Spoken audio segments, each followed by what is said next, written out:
Good morning, ladies and gentlemen. Welcome. Can you hear me? Okay, now this is the first session of the morning. David is at the Jaipur Literature Festival for the first time in his life, and we need to give him a warm Jaipur welcome. Are you up for that? That wasn't... Right? So I'm not going to give him a long, winding introduction because you're going to hear all about his journey and about his life and his career over the course of our session. But we're going to get you to give him the warmest welcome we can. So, on a scale of 1 to 10, can I get you to start the applause at a 3? Let's get it at a 3. Raise it up to a 5, and a 7, and a 10. Make some noise and welcome David Walliams.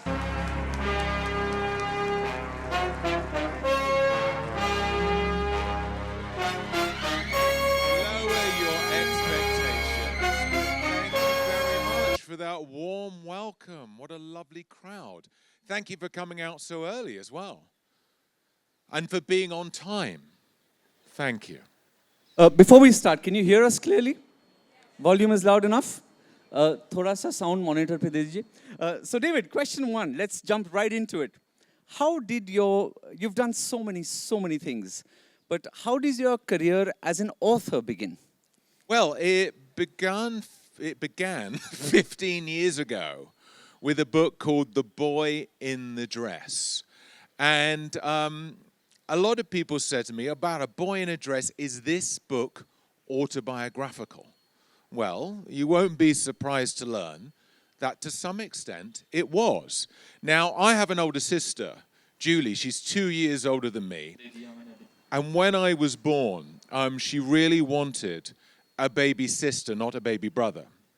But that didn't stop her dressing me up in a mauve bridesmaid's dress, giving me little white sandals and a white fur hat, and parading me up and down the street where we lived. Last time was about 2 or 3 years ago. And in case you're doubting this story is true, here we go. This is me. Wasn't I a pretty little girl? You know, what's interesting, David, is if you grew up in India in a middle-class family, almost all your clothes were hand-me-downs.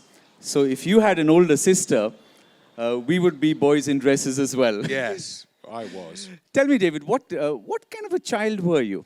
Well, I was quite shy, but there was a part of me that wanted to perform.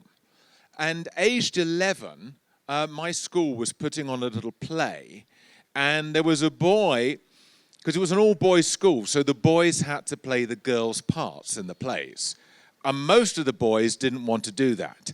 But I did, and I was cast as the queen in a play.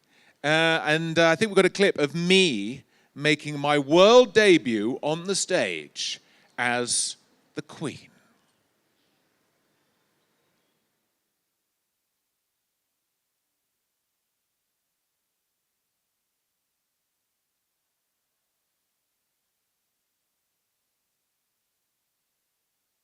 Well, there you go. There's no sound, but you can see how seriously I took this. My mum took it seriously too. That is a wedding dress that she hired for me. The same wedding dress that I wore for my own wedding, which is probably why I'm now divorced. But yes, I was to some extent the boy in the dress, and it was quite a personal story for me. Okay, here's one thing we're going to do. If you like an answer, I'm going to need to hear some applause. I'm going to need to hear some noise. Are you guys up for that? Good. Let's get that energy going in the morning. Awesome. All right. David, what did you actually want to say with the boy in the dress? It's a sort of metaphor for being different. So the story is about a boy called Dennis who puts on a dress. He goes to school, and the headmaster, who's rather evil, he expels Dennis from the school. And Dennis isn't allowed to play in the Bud football match at the end of term until his teammates, in an act of solidarity, put on dresses too and run out onto the pitch. And this is the this is me. Here Bit of problem with the queuing, but there's a lovely picture of me now, a lovely picture from the book now, which is illustrated by Quentin Blake. That's not it. But we can look at these pictures if you want. We can look at these pictures. This is me making a career out of dressing as a woman. So let's have a quick look at these. Yeah, have a good laugh. Get it out your system. But the message of the book is about being different. And as I said, there's a part of the book where Dennis and his teammates run out onto the pitch and they win the football match. And there's a beautiful illustration by Sir Quentin Blake. There we are, very joyous. And yes, I just wanted it to tell kids that it's good to be different.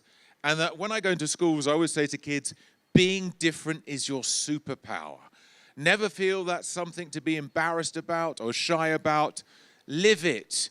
You know, just be yourself. And that's what The Boy in the Dress was about. Well done. Now, David, your own life, you were the inspiration behind The Boy in the Dress. What was your inspiration for some of the other characters in your books? Well, I told you about my older sister, Julie. Well, she used to love getting me into trouble as a kid, like most older brothers or sisters. So I would be in my room, getting on with my homework, and she would be in her room, lying on her bed, going, "David, get off me, you're hurting me!" And my dad would charge up the stairs and give me a whack round the back of the head. So I waited 40 years. And then I got my revenge by creating this character, Blubbering Bertha. And she appeared in The World's Worst Children. So revenge was mine. It just came a little bit late. That should remind you never to mess with an author or with a comedian, because they will hold you down for eternity and immortalize you for your behavior. Now, David, one of your most famous books is actually Gangster Granny. What was the inspiration for that story? Well, on a Friday night, my mum and dad would have date night. I don't know what they got up to, but I had to get out of the house. And so I was sent off to my granny's house for a sleepover. And I used to think, oh, it's going to be so boring. We're going to eat cabbage soup. We're going to have to play Monopoly all night. But I was about 11 or 12, and I'd been learning about World War II in school. And I knew Granny was old enough to have lived through World War II. So I said, "Granny, what were you doing?" And she told all these incredible stories. She came alive in a way I'd never seen before. And she started telling all these amazing stories about heroism and danger during World War II. She lived in London during the time of the Blitz, when the Nazi bombs were raining down on the city. She talked about having to hide in the underground system, people sleeping side by side on the tube platforms. And I thought, wow, it struck me then. You know, when you're a kid, you often think your grandparents have always been old, because you don't really understand the passage of time. And so it struck me then, and like 35 years later, I'm thinking about my own childhood and experiences, and I go, okay, a granny with a story to tell, a secret story. Well, World War II is very exciting, but there could be something unique for this grandma, and I thought, she's an international jewel thief. And that became Gangster Granny. And so I always have to thank my granny for giving me the idea for that book. In fact, recently I saw... Well, this is his first Jaipur Lit Fest. It's not going to be his last. You know, I recently saw this wonderful meme of this grandmother telling her grandchildren to behave themselves. And then you see a photograph of the grandmother with her 14 sons and daughters. David, tell me this. Were you a big reader as a child? Well, I wasn't much of a reader of fiction. I used to be taken to the local library. I'm very, very lucky that my parents, we didn't have really books in the house, but my parents would take me and my sister to the local library every 2 weeks, and we could get out 3 books. Now, being a boy, and boys are often reluctant readers, I wanted to get books out about dinosaurs or space travel or detective handbook books, that kind of thing. But one day I was in the library, and I found a book, a very special book that's now famous around the world. I was about probably just 10 years old. And this book really got me into reading. The name of the book is 50 Shades of Grey. And I'm joking, Jaipur. The book was Charlie and the Chocolate Factory. And anywhere I go in the world, people know that book. It's part of the culture now, isn't it? You know, Wonka bars, Oompa Loompas, and golden tickets. So yeah, I have Roald Dahl to thank in a big way for getting me into reading, and millions, if not billions, of children over the last 60 years since his books were published. By the way, David, those naughty jokes are more than welcome. You are, after all, in the land of the Kama Sutra. Okay. So, David, what do you think makes a good story? Well, villains, I'd say, most of the time, most of the stories, especially for kids that really catch on, have good villains. And something I learned from Roald Dahl was that he often made his villains as funny as they are scary. And that means you want to spend time with them. If you think about Miss Trunchbull, she is a monster in Matilda, but at the same time, she does quite funny things like, well, it wouldn't be funny if it actually happened, but she swings kids around by their pigtails and throws them out of the window. Now, if she just slapped them in the face, that wouldn't be funny.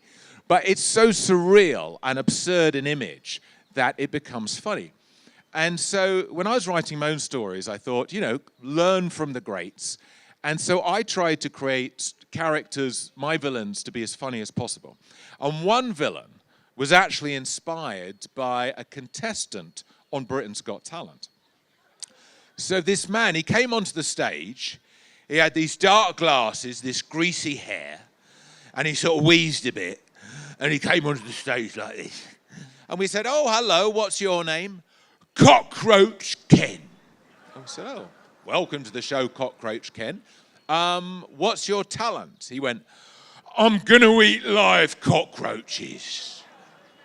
And he got out this brown paper bag, all rustling with the live cockroaches, and he started eating them one by one. And this man was only on stage for a minute. I didn't even meet him personally, but as soon as he left the stage, I couldn't stop thinking about him. I thought, a man who eats live cockroaches, what else might he do? Might he turn rats into burgers? Might he sell these burgers from a van? Underneath those dark glasses, might he be blind, but he still drives this van? So it was this most incredible thing where he sparked my imagination like nothing else. And it became this book called Rat Burger. And there was a TV adaptation of Rat Burger where I played Bert. If the sound is working, let's have a look, because it's quite fun, and the clip is of me as Bert on a date. But if it's not working, let's not worry about it. It might work, okay? Here we go. Let's see if there's any sound. It's slightly better with sound, but it's just music, and it's just the song. Oh, here we go. I Got You, Babe.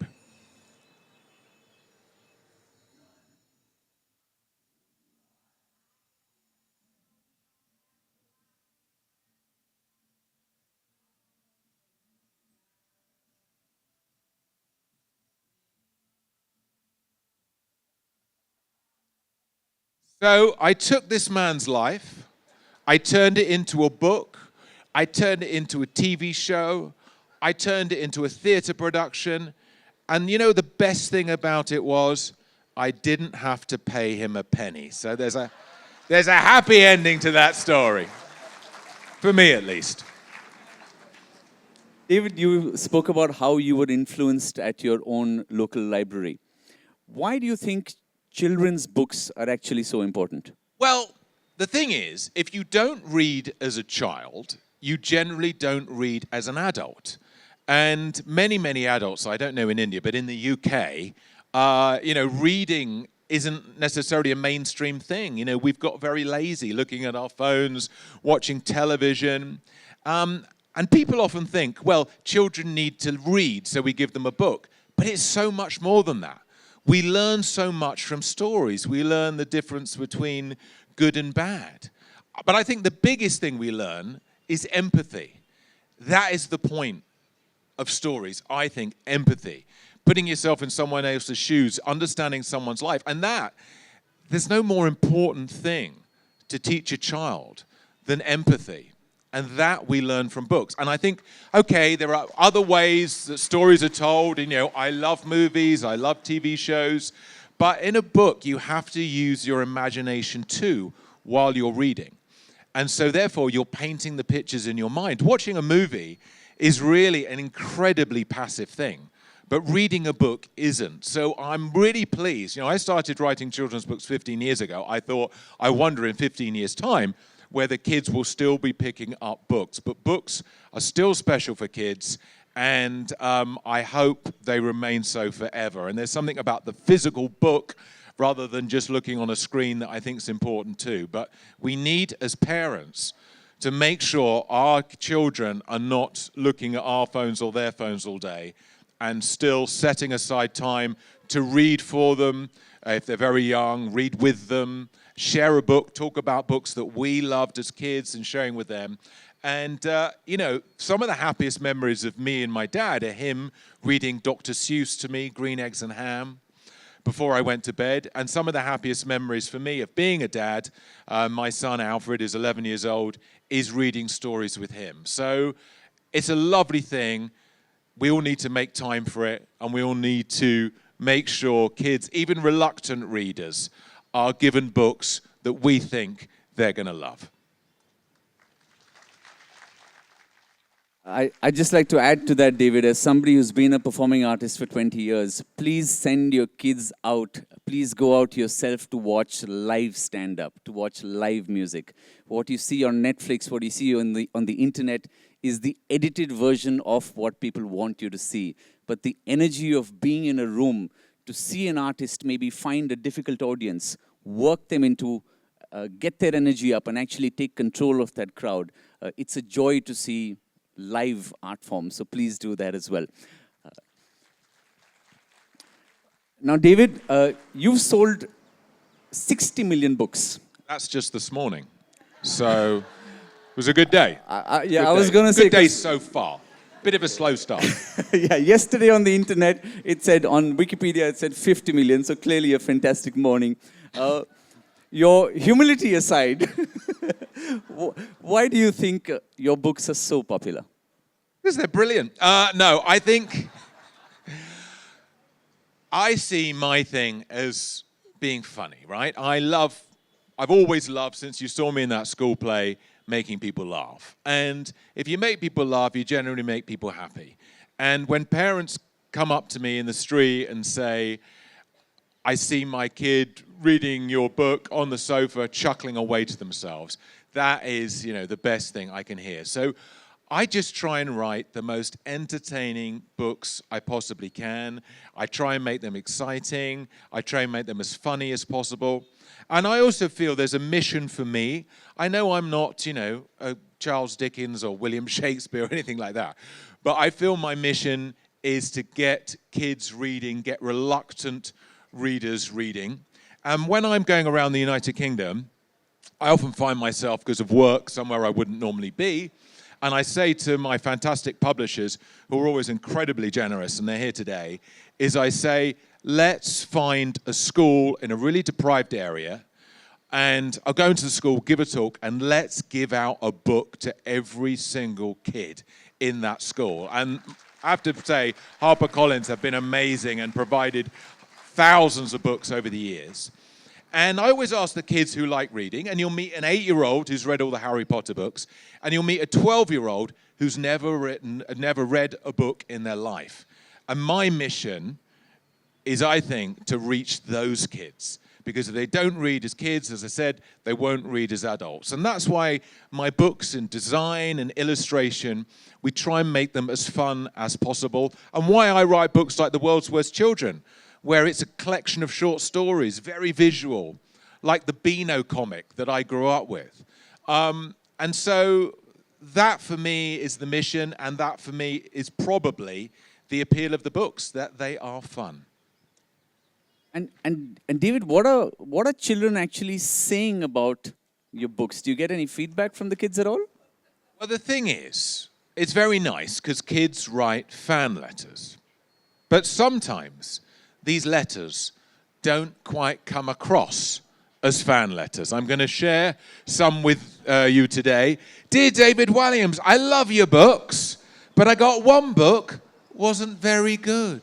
Oh. The name of the book was Billionaire Boy. I just didn't think it was that funny. I didn't really think it was that good. But I love your other books like Gangster Granny and Demon Dentist. I'm getting more of your books. Back to Billionaire Boy. I didn't really think it was funny or that interesting. Thank you sincerely, Molly, aged 8. Well, thank you so much for the feedback, Molly. This is probably my favorite. Dear David Walliams, my name is Pearl. I'm writing to you because you're my second favorite author. Oh. I really wanted to write to J.K. Rowling, but my teacher said not to, as she obviously receives too many. So here I am writing to you. Well, I've had the pleasure of meeting Jo Rowling a few times, and I thought this letter might amuse her, and it did. And she said it reminded her of the time that she went into a school to talk about Harry Potter, and all the kids were given a piece of paper to write down what they thought of her visit, and one of the girls wrote, "She needs to brush her hair." So, that was the one takeaway of having the Harry Potter author in your school.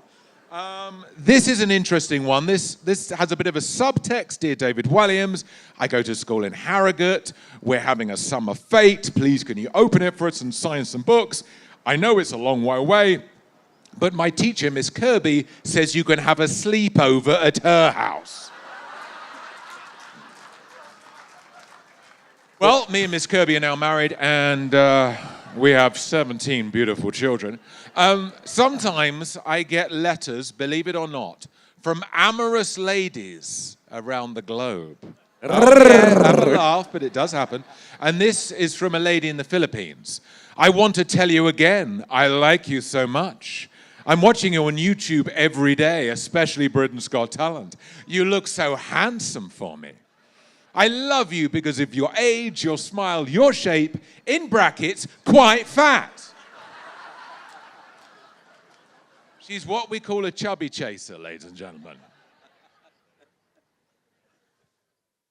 I'm clearly in the wrong profession, David. I need to start writing children's books. Now, David, I first saw you I started doing stand-up comedy in London in 2004. And one of the biggest shows in the UK at that point was Little Britain. It's interesting for me, the difference between you doing children's books and Little Britain, which was sort of targeted at adults. In your experience, what is the difference between making children laugh and making adults laugh? And which is harder, if any?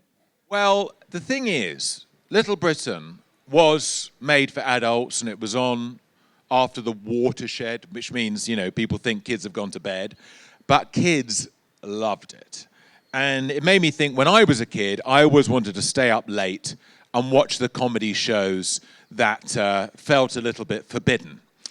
So I think that applies in some way to children's books. Of course, you can't have the kind of jokes we had in Little Britain. But you can have a little bit of the flavor of anarchy and naughtiness in a children's book. And I always think the best children's books are the ones you want to read under the duvet, with a torch, those ones that feel a little bit forbidden. For me, it was Roald Dahl books. Often they were very scary or naughty, and I love that. So I think, I don't know if it's a mistake exactly, and I know, books, there's a whole range of ages of kids and books that suit ages, but I think to talk down to kids is a mistake. And it's much better to give them something that feels a little bit aspirational, a little bit naughty. I think it's probably easier making, well, for me at least, making grown-ups laugh only because you can sort of say or do anything, pretty much. With kids, it's different. But I just try and have a spirit of that, a little spirit of that naughtiness in my books. I know. I think I agree with you on the adults and children. I sometimes do this thing called the Happiness Project, where I go into hospitals, and I once went into a children's pediatric cancer ward and spent 90 minutes with the kids. David, I couldn't get off my bed for the next 2 days because the amount of energy it took to engage these children. But it was such a heartwarming experience. I find that when you can make children laugh, especially those who are going through a hard time, the joy you often get from that far surpasses sort of being on grand stages. Now, David, Little Britain is famous for its characters. It's got such wonderful characters. For you, which are two of your favorite characters from Little Britain? Well, I've got a couple of favorites. The first is this character called Carol Beer. She's the lady who used to say, "Computer says no." And she was actually inspired by a real incident in my life. I had to go to the bank to get a loan. It was a while ago. And 60 million books, baby, 60 million books. And I was taken to this little room by this very nice lady in my local bank. And she sat me down. The room was only as big as, this space we're talking in. In the middle of the room was a table with a computer. And she said, "What's your name?" Wrote it down. "David Walliams." "What's your address, though?" "How much would you like to borrow?" "Oh, £5,000. £5,000. And she went, "Oh, well, let's see what the computer has to say." And I thought, sat there for a few seconds. I thought, "Why can't you tell me?"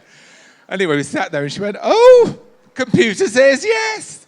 And so the next day I was writing with Matt Lucas, who, me and Matt co-wrote everything in Little Britain. And we came up with this character who was not the nice character. Sometimes unpleasant characters are funnier. And so we created this character that says, "Computer says no." And amazingly, in the UK at least, it's still a phrase you might see. We had an internet crash, or I don't know, it was about a year ago. Front page of a newspaper, "Computer says no." So it's hung around. You can never predict these things, but it's nice that it's still part of the culture. I know you have another favorite character, Sebastian, I believe. Tell us about Sebastian. Well, Sebastian is the character who was in love with the Prime Minister.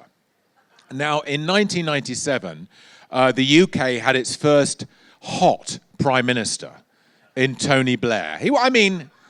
Comparatively, because we just had John Major and before that Margaret Thatcher. So Tony Blair was a bit of a hottie, and he did have these quite sort of effeminate aides flouncing around him.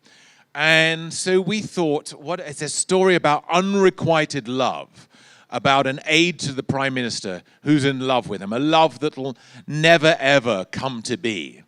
And we have a clip of the moment where the Prime Minister has just won the election and Sebastian comes up to congratulate him. I don't speak out of turn, but do you perhaps have the slightest crush on me?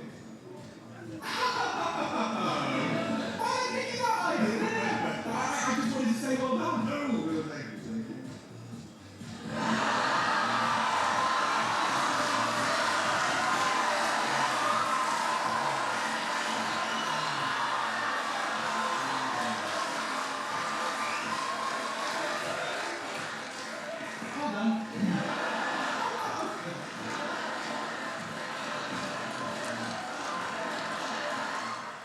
No, thank you. So, thank you. So Anthony Head, who played the Prime Minister, a dishy actor, as we'd call him, he had just been in America for 10 years making Buffy the Vampire Slayer. And before we had to do this kissing scene, he said, "David, I've been working in America for the past 10 years. Now, I just want to let you in on something. In America, where you have to do a passionate kiss, you open your mouth, you lock lips, but you do not put your tongue inside the other person's mouth." I said, "Well, that's all well and good, Tony, but we're in England now, and different rules apply." No, of course, I took his advice, and he was an amazing sport because he had to let me kiss him. Ladies and gentlemen, just a quick public service announcement. After this session, please tell David that I did a very bad job of interviewing him because the last thing I want him to do is congratulate me afterwards. Incidentally, just like David, I went to apply for a bank loan about 8 years ago, but I believe they're still doing my KYC. That's a know your customer thing. Now, David, tell me this. You're well known in India for being a judge on Britain's Got Talent. Have we all seen Britain's Got Talent? Give me a cheer if you have. We have an interesting fellow judge on Britain's Got Talent, Mr. Simon Cowell. What's it like? What's it like? Well, you're applauding. We don't know if David will. Let's find out. What's it like being a judge on the show, and specifically, what's Simon like? Well, he's a challenge to work with. First of all, he's very competitive. So he might come up to me and just say, "Who do you think's better looking, my son or your son?" Well, my son, obviously, but the good thing is you're rich and you can pay for your son to have plastic surgery, which he didn't like. He's also very sensitive about people thinking he might be gay. And so I knew this, and I thought it would be fun to tease him about it. So we had a contestant came onto the stage. Don't we look lovely together? So we had a contestant come onto the stage, and he was doing a dance, and he was Mr. Gay UK. And I said, "Thank you very much, Mr. Gay UK. Now let's go over to Mr. Bi-Curious UK to see what he thinks." Well, he hated all this. And he said, before the live shows, because a lot of this stuff was recorded in advance, but we came to do these live semi-finals. And before the live semi-final, he said, "We should have dinner. Me, you, and this gentleman called Sir Philip Green, who you might not know, but he's a very sort of hard-nosed businessman who was known for getting his own way and being a bit of a sort of bull." And I said, "Why are we having dinner with Philip Green?" Well, I turned up to the restaurant, no sign of Simon, but Philip Green is there. And he goes, "Oi, want a word with you? The old gay stuff with Simon, it's not funny, it's going to stop. Do you understand me? Do you understand me? It's stopping right now, all right?" And I went, "Oh, my goodness." Then Simon arrived. It wasn't mentioned again. I thought, okay, he's got me to do his dirty work for him. Well, if you tell me not to do something, I will do it even more. So we came to the live semi-finals, and the presenters, Ant and Dec, went along the line, and they said, "David, are you excited? Your first live semi-final?" I said, "Yes." I woke up in bed this morning, and I turned to Simon, and I said, "Simon, this is the big one." And Simon could not cut it out. So that was fun. But the biggest challenge of working with him is his lateness. I didn't realize Simon was Indian. He'd probably claim to if he was here to ingratiate himself. So he'd be late, and I'm not saying like an hour late. I'm talking 4, 5, 6 hours late. When you have an audience waiting for you, it's tense. And one time he was so late, he didn't turn up at all. And my mum happened to be in the audience that day because she often came to watch the recordings. And the producers, were at a loss. There was an empty seat. And they said, "Do you think your mum would be a judge?" Well, I asked her. She was up on the stage as fast as a greyhound.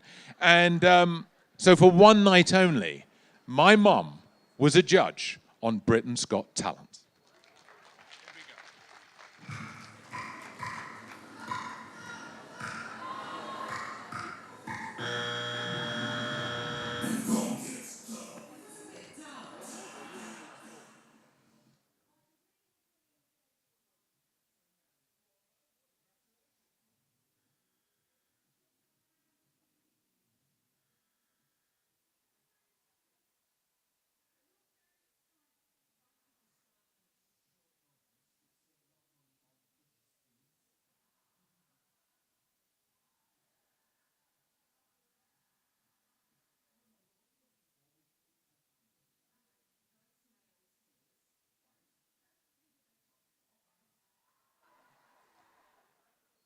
What a character. She's fantastic. Now, David, I believe you took your mum to meet the Queen as well. Firstly, I'm hoping she was less dismissive of the Queen than she was of the contestants. She was very excited. We were both very excited and very nervous as well, you know, driving through the gates of Buckingham Palace to meet Queen Elizabeth II. And the thing is, the people who work with the royals are much snobbier than the royals themselves. Now, I'd been invited there because I'd done a charity swim. And a man, when I walked in the door, went, "Oh, the swimmer." Obviously didn't know my name. And he said, "Well, you may be interested to know that there is a swimming pool here in Buckingham Palace." And I went, "Oh, I'd love to see it." He went, "The chances of you seeing it are nil." I was like, "All right." That put me in my place. But anyway, me and my mum, it was an achievers reception. And we were lined up in a room with a few other people, people from charities and people who'd maybe won awards, to meet the Queen. The Queen, very nice, comes along the line and she says, "Oh, you swam the channel. How did you get here tonight?" "I swam." "Oh, buddy." All of that. So she was very nice, and to my mum, had a quick chat. But Prince Philip wasn't so nice. He was famous a bit for being a bit rude. Now, he didn't stop and talk to anyone. He just sort of strode through the room like this. And then he threw over his shoulder, "Is this the nut that swam the channel?" And I went, "Yes." And he turned to my mum and went, "Any more nuts in your family?" And my mum went, "Just the one, Prince Philip." But he was already gone out the door. So cut to 10 years later, when we're invited to meet the Queen again. Now, this time, we have a picture. Now, you can see over the Queen's head, you can see a bit of sort of the hair of an old man trying to look young. And that's actually Rod Stewart, the singer, very sexy singer. My mum has had a crush on him for 50 years. So she got embroiled flirting with him and wasn't standing in the right place in the lineup because she was meant to be after me, so the Queen would come along, meet me, and then I would introduce my mum. So anyway, the Queen came along the line, looked at my mum as if to say, "Who are you?" And my mum went, "I met you 10 years ago, actually." As if the Queen was going, "Oh, yeah, I remember. How you been? All right." But it was, I think, the most exciting moment of our lives. And Queen Elizabeth II was so special, so part of the fabric of British culture. So it was an amazing moment, and so amazing for me to bring my mum. Because basically I was single for a long time, so my mum was my plus mum. Clearly, you didn't meet that child's teacher then. No, I didn't meet that child's teacher. Now, David, you're actually being very humble. The reason David was invited to Buckingham Palace was because he raised more than £8.5 million for charity. Right? However, you did so by swimming across the English Channel. That's a 30-kilometer swim. Why on earth would you swim 30 kilometers across the English Channel? I didn't really want to. There's this fantastic charity in the UK and America called Comic Relief. Does loads of good work. It's raised over £1 billion over the last sort of 20 years or so. And I was in Ethiopia on a charity trip with Comic Relief. And the man who ran Comic Relief, he just said to me idly, just before we left, "Is there anything sporty you've ever fancied doing?" I went, "Yeah, I like swimming. I've always fancied swimming the English Channel." And he went, "You can do it next year for Sport Relief." And I was like, "What?" We got back to England, and I hope he would forget about it, but he didn't. He set up meetings for me, training for me, but he said, "Before you start the training properly, we have to send you off to hospital for you to have a heart x-ray to make sure your heart will withstand this challenge." Well, I was praying I had a heart defect. Praying. But I didn't. I did 9 months of training, and then finally the day came for me to swim the channel. One funny thing, the man who was the chairman of the Channel Swimming Association, he said, "Before we start today, David, I need to do a drugs test." I went, "Oh, okay." He went, "David, have you taken any drugs?" I went, "Nope." He went, "That's the end of the drugs test." Well, if only it was the same for British footballers. So yes, 9 months of training. I got in the water. That's me about to set off. And then 10.5 hours later, I can see France. We actually have a clip of David completing the swim after 10.5 hours. Now, if you want to see David in his Speedos, you're going to have to make some noise. You want to see him in his Speedos? I'd just like to state at the top, for any of you who were disappointed by seeing David in his Speedos, the water was very, very cold. Freezing. And it's always a little bit emotional for me watching that clip because the gentleman in the blue cap with the binoculars is my dad, and my dad's not with us anymore. So when I got out of the water there, I could see my dad on the boat, but I couldn't see my mum. And I thought, that's strange, because she was meant to be in the boat with my dad. So we got back to Dover Harbour, and I caught up with my parents, and I said, Mum, I couldn't see you on the boat. Were you there? And she went, yes, I was on the boat, but I was below deck for the whole 10.5 hours. She says, you know I get terrible seasickness. Well, I was throwing up into a bucket for the entire time. And I said, Mum, you shouldn't have come. She went, I wouldn't have missed it for the world. What a lucky son I am. Ladies and gentlemen, I don't think there is a more heartwarming note for us to end this session on. But before we wrap up, I want us to take a photograph with David and the audience, which he can show his mum, because hopefully she's not throwing up somewhere right now.